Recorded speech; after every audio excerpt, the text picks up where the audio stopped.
Welcome to the Drama Coach podcast. I'm Lisa, actor and communication coach, helping young performers and the people surrounding them build confidence, skill, and a real understanding of the industry. Talent isn't enough. The other skills young performers need. Hello and welcome back to the Drama Coach podcast. Today's episode is a solo one, and it's for parents and carers of young performers, especially those children who love drama, acting, performing, musical theatre, screen work, auditions, shows, or maybe are just starting to take it all a little bit more seriously now. And I wanted to talk about something that I think is really important, and I always have thought this was really important, and that's that talent isn't enough. That might sound a little harsh. Talent is lovely, wonderful, natural ability is so exciting. And some children do seem to have a real spark, a good ear, a strong instinct, a natural confidence, a beautiful voice, brilliant timing, emotional truth, or just that thing where you think, oh yeah, they really come alive when they perform, they've got it. And that is absolutely wonderful. I don't want to take away from that. But I want to say today that talent on its own is not enough. Not in training, auditions, rehearsals, or on set, or in theatre, and not if they want to keep growing. Because the young performers who really develop, and the young performers that people enjoy working with, usually have much more than just talent. They have focus, they can listen, they prepare, they take direction, they are kind in the room, they're reliable, curious, and they can cope when they're not chosen. You've heard me talk about that before. And they understand the work matters, not just the attention. And all of those skills can be taught. They can be practiced, encouraged, and built over time. So in today's episode, I want to talk about the other skills that young performers need. The things that may not look as exciting as talent, but often make all the difference. And as always, I'm not here to tell anyone how to parent. Please don't think that. I'm not here to say that there's only one right way to support a young performer. Every child is different, every family is different, and every journey is different. So what feels useful, take it. What doesn't, please leave it and adapt anything you like to your own circumstances. I'm sharing this from my experience as a drama coach, an actor, a teacher, a chaperone, and a mum, because I really do believe that these skills matter. And I have thought this for a very long time. So it feels lovely to be able to share it on the podcast. Whether your child wants to perform professionally one day or simply wants to enjoy drama and grow in confidence, these are the things that I feel will support them. First, listening.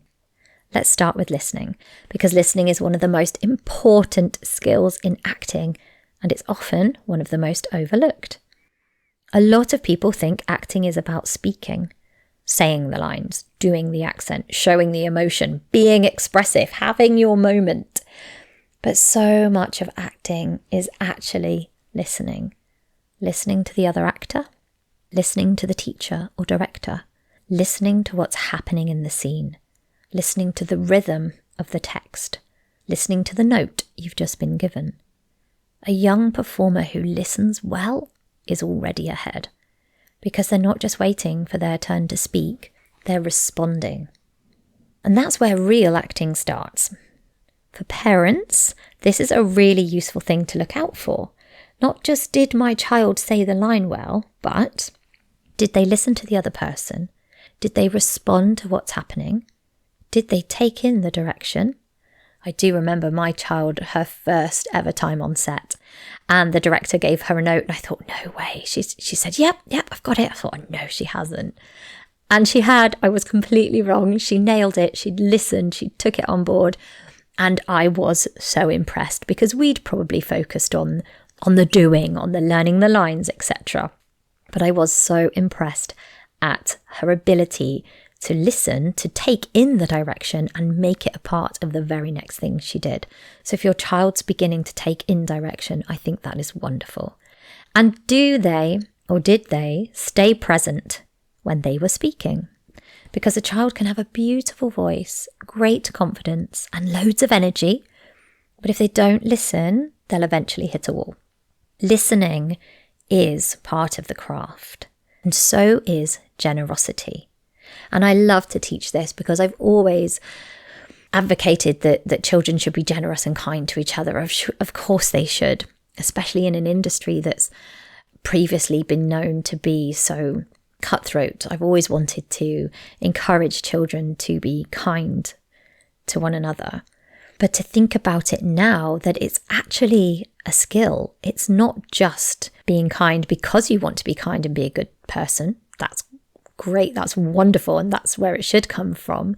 But it's actually helping you be a better actor, because it means the young performer understands that they're part of something bigger than their own performance.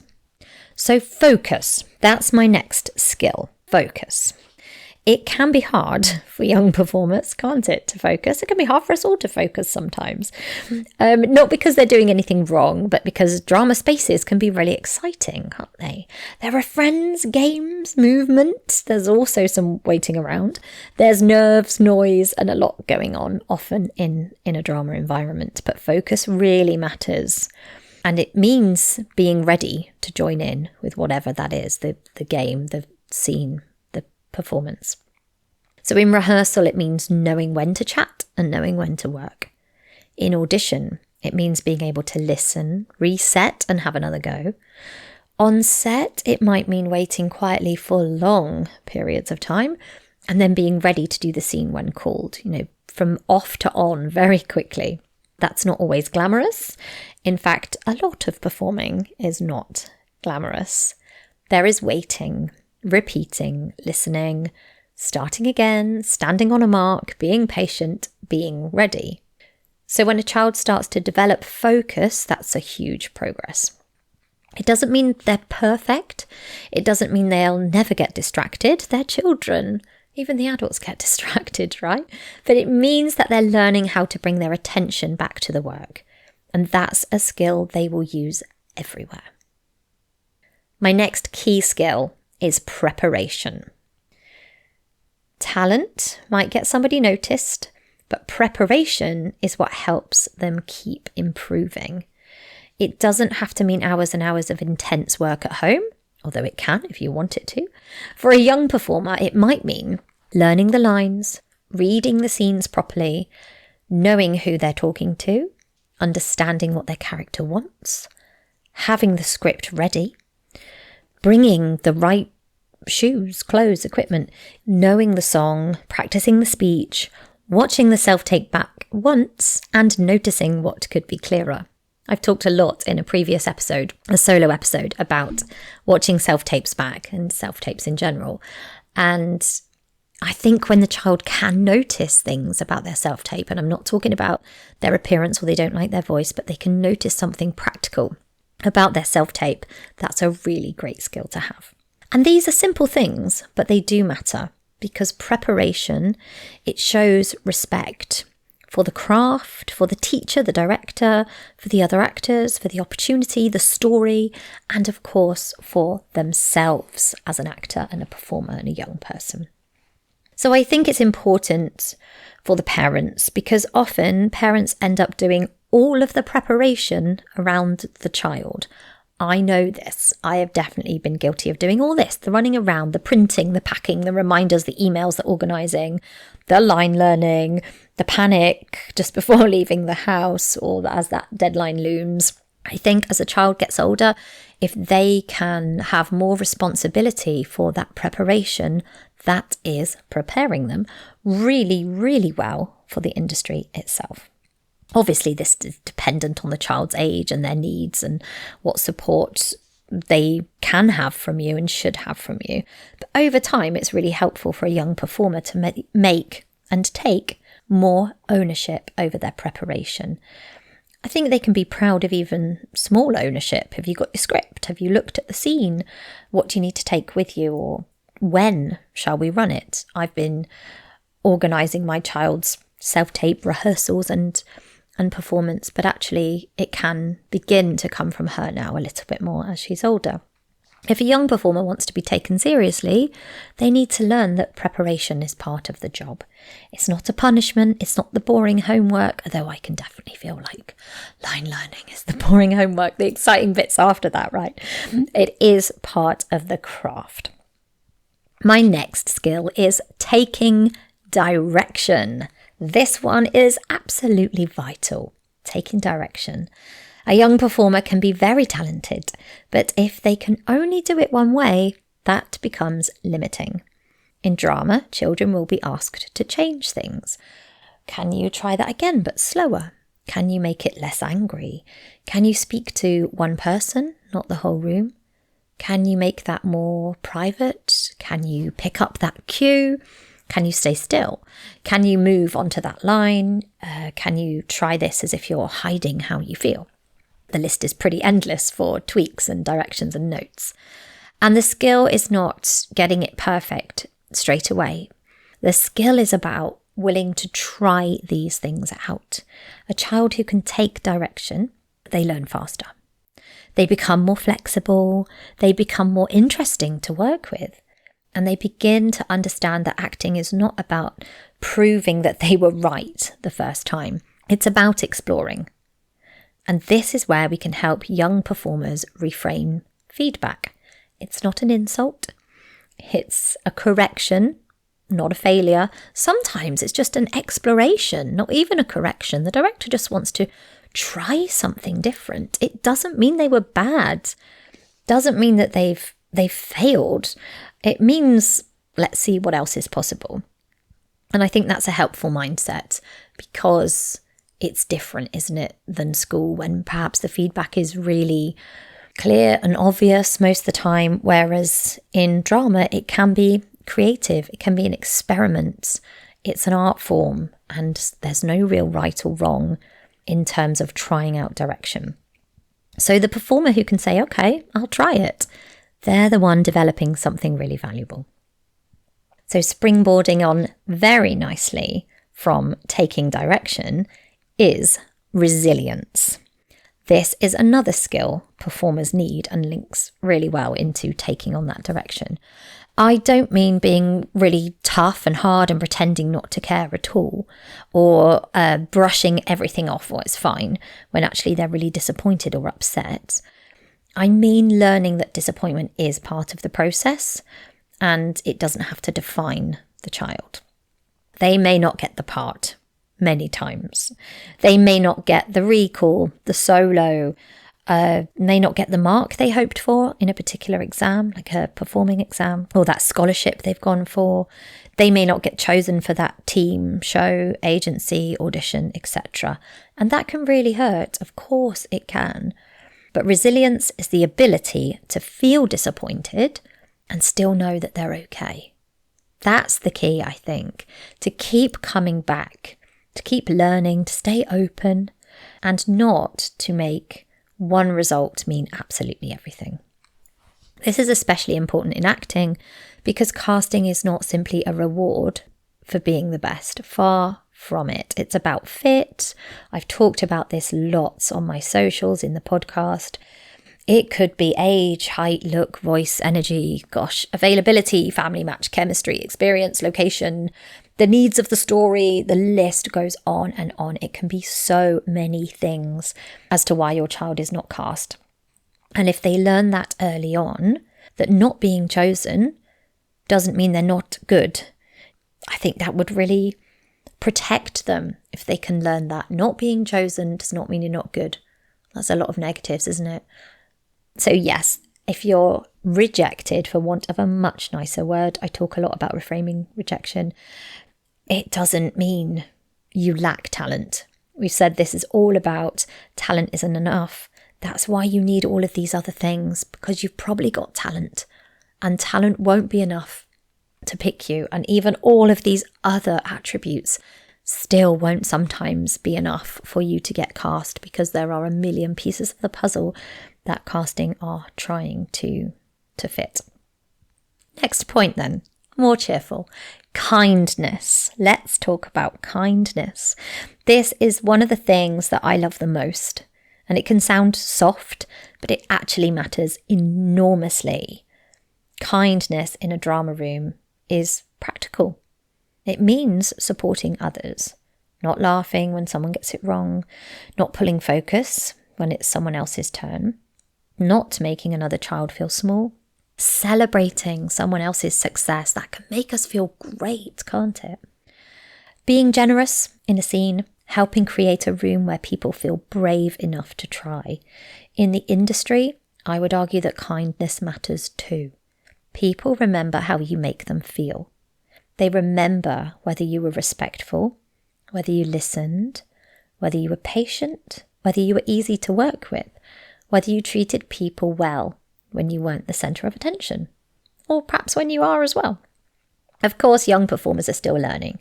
They'll make mistakes. They'll have moments of jealousy, frustration, tiredness, silliness, because they're human, aren't they?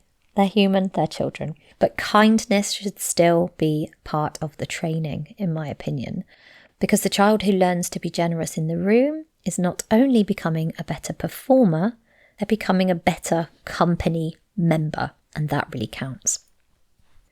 The next skill is reliability. It's another skill that doesn't sound glamorous, but really matters. Reliability. Turning up, being on time, having the script, knowing the material, bringing what they need, being ready when called, letting someone know if they can't attend. Gosh, that's hard, isn't it? I remember dealing with that as a young person for the first time, that double booked feeling. I'd been cast for something and then asked to choreograph something else and ringing the director. Gosh, that felt brave and scary, but I learned something from it and everything was fine after I dealt with that and then went with the piece that I wanted to do. Understanding that other people are affected by their choices. Obviously, for younger children, this is largely supported by the adults around them. But generally, young performers can begin to understand this too. If they miss a rehearsal, it affects the group. If they don't learn the lines, it affects the scene. If they don't bring the costume, if they have to provide it, it affects the performance. If they mess around while others are working, it affects the room. You get the idea. This isn't about making children feel guilty, far from it. It's about helping them understand that performing is collaborative and helping them have that responsibility. Their choices matter, reliability builds trust, and in drama, trust is everything. So a more fun skill next, curiosity. I love this one, and I love working with curious young performers. Not necessarily the ones who think they already know everything, the ones that wonder, what does the character say? Why does the character say that? What happened before the scene? This is so important. What does this word mean? Could I try it another way? What if they're not angry, but hurt? Who am I talking to? What do I want? Curiosity always keeps the acting alive. Because if a child only wants to be told exactly what to do, they may become neat, but not necessarily truthful. If they're curious, they start making discoveries. And if you're doing a self-tape at home with your child, I think if you can help them be curious and ask them questions, rather than just directing them, saying, do this, that, and the other. If it comes from them, I think it makes a huge difference because they start thinking, they start imagining, and they start understanding that there are choices, which is exciting. For parents, you can definitely encourage this at home. And you can encourage it quite gently. You could just choose your questions a little. Instead of maybe saying, say it like this for their line, you might ask, what do you think your character wants? Who are they talking to? What just happened before this? Could there be another way to play it? Not too many questions all at once, obviously. I've talked a lot about that in the Journey Home episode. We don't want to fire the questions at them. Pick the questions and go with what you think works.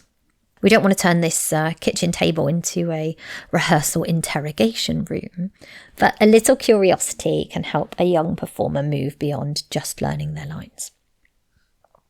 Patience is next. And this is hard because many young performers are ambitious. That's exciting and wonderful, their ambition. But they want the role now. They want the agent now, if that's appropriate. The audition, the bigger part, the screen credit, the result. I understand that. I really do. Especially when children see other young performers, perhaps online or in shows or television productions, and they think, why not me? But the growth takes time. They haven't seen all of the work that's gone on underneath those performances that they've seen. Training takes time. Confidence takes time. And it's never linear. It's always got dips.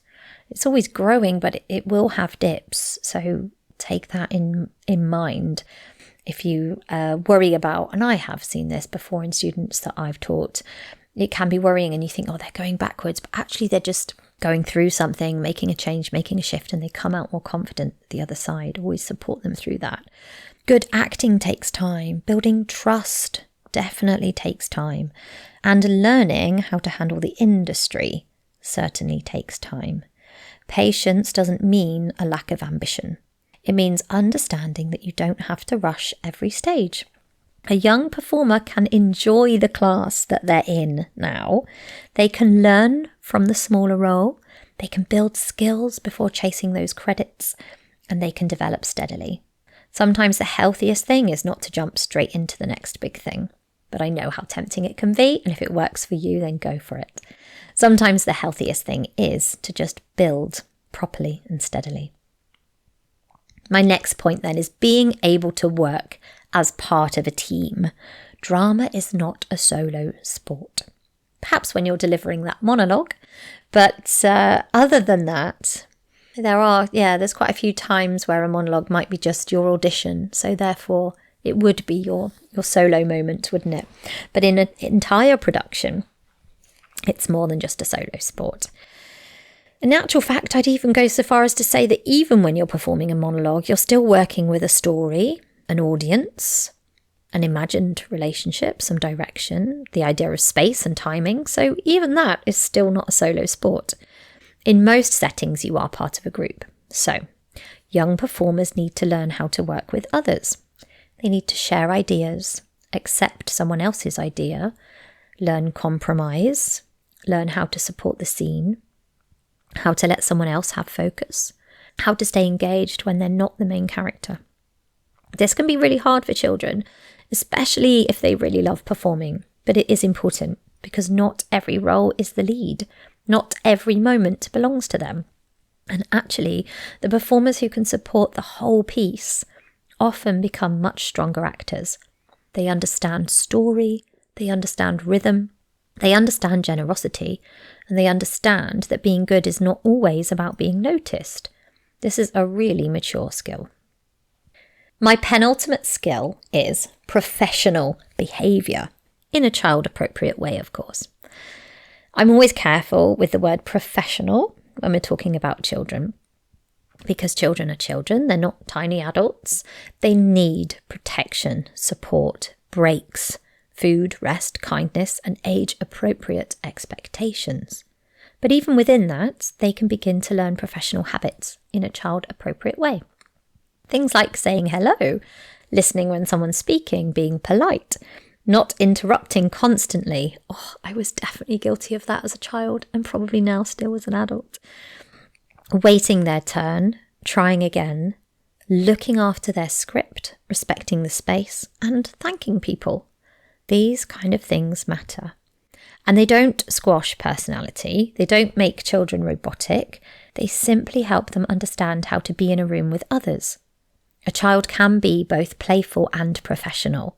They can be joyful and focused. They can be excited and respectful. That balance is really, really useful. So why does all this matter for parents? This is my final point to bring to you.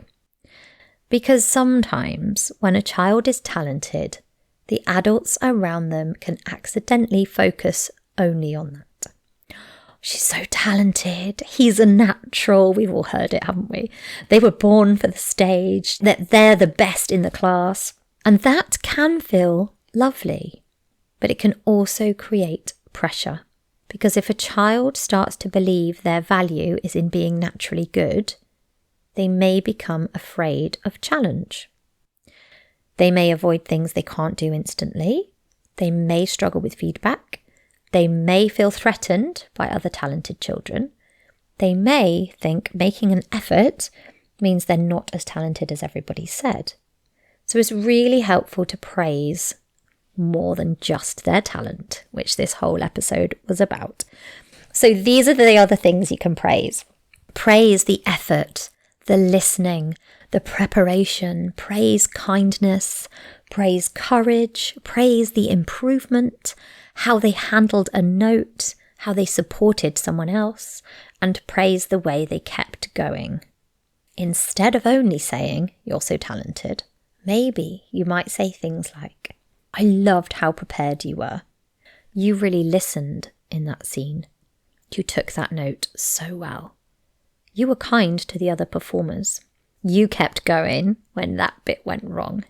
You made a really clear choice. You worked hard on that." That kind of praise gives children something they can actually build on, because talent can feel fixed, but skills can grow. Final thought. Yes, talent is wonderful. Of course it is. And talent makes me feel very excited. If your child has a spark, please enjoy it, celebrate it, encourage it, and let them love performing. But don't let talent be the only thing they rely on. Because the young performers who really grow are usually the ones who learn how to listen, focus, prepare, all those things we've talked about, take direction, handle disappointment, work kindly with others, stay curious, and keep going. Those are the skills that last. Those are the skills that make them better performers. And honestly, those are the skills that help them in life too. Because whether your child goes on to work professionally, perform as a hobby, take exams, audition, teach, speak, present, lead, collaborate, or simply carry themselves with more confidence, these skills matter. Drama is not just about being talented. It's about learning how to work, how to listen, how to connect, how to try, how to fail safely, and how to grow. And that's where the real value is. Thank you so much for listening to this episode with me. I truly hope you find some of those ideas and skills and rephrasing useful. I would love to know if you're using some of those with your child or your drama class. Drop me an email, lisa@thedramacoach.co.uk, to tell me about your successes in these things. And do let me know if there's something you'd like me to include in a future episode. Thanks again. See you in the next one. Bye. Thank you so much for spending this time with me. If this episode resonated, do share it with someone who might need it. And don't forget to follow for more. You can find me on TikTok, Instagram, and other socials at The Drama Coach, and on YouTube for longer videos and training. See you in the next episode.